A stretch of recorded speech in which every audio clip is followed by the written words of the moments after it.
I don't know these people. I don't know these people. I use Facebook and Instagram. Did you have? I mean, I just honestly, I thought that was something. Khalil and I. Okay, it is very hard with the distraction that's on the side, as you can tell. But not to take up all of you guys' time, I am going to answer this gentleman's question because he approached me very respectful, unlike these people. And I'm not with them, so. Yeah. So I'll answer your question, and I'm gonna put down the microphone. Y'all can grab it and do what you want.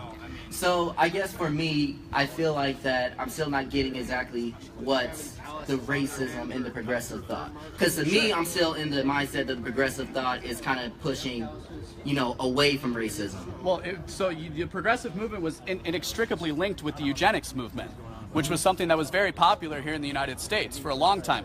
Presidents like Theodore Roosevelt, presidents like Woodrow Wilson all had these ideas, these eugenic ideas that inherently believed in a hierarchy of races and believed that people are ultimately part of their collective identity. We notice a similarity here with Marx pretty quickly. It's one and the same. And those people were in positions of power. They were Royal Meeker, Woodrow Wilson's economic advisor, when he was justifying the minimum wage. The idea was to price the unfortunates out of society. Now, the unfortunates were people like you and Khalil, people like me, because I'm the descendant of Irish immigrants and also the descendant of Cuban refugees. So it was Latin blood. It was a hierarchy of races that began with like the Teutonics, the Germans, the British, the Nordics, and then the Latins, and then from there it went down. And this was all wrong, right? Race science is a bad idea. We are all human beings. Fundamentally, we are the same thing, right?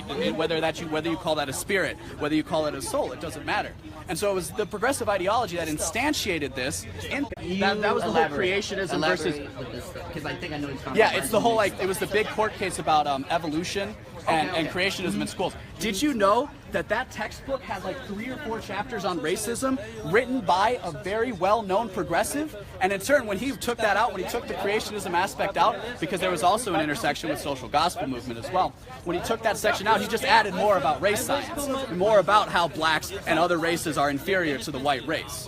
And this is all. I mean, Thomas Leonard wrote the book Illiberal Reformers, talks about race and eugenics throughout the progressive era. And a lot of these ideas, then my idea that I've had then, a lot of these ideas have matriculated and people would use the term internalized it. So it's been internalized in a lot of ways. So like you said, that guy that called you colored, don't know why the hell he thought that was appropriate, right? I've never said that before in my life. I wouldn't think that's an appropriate thing to say to any person, but I guess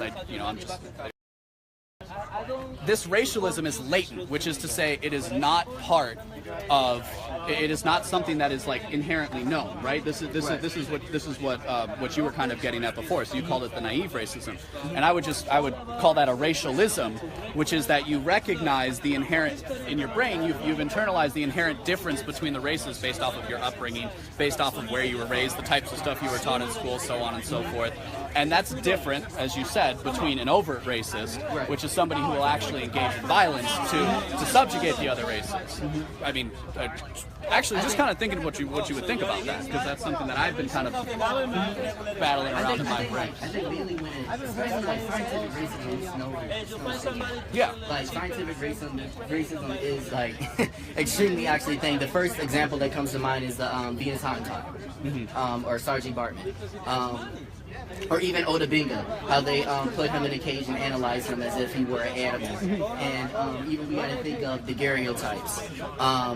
Basically, how photographers, when they were doing pictures for these scientific purposes, they purposely asked, you know, the black person to like strip naked and stand in a certain pose, and it's like totally misrepresented. But when we look at those photos in those, you know, old scientific textbooks, then we think, okay, then, you know, black people are primitive beings, they're beasts, and they're all that.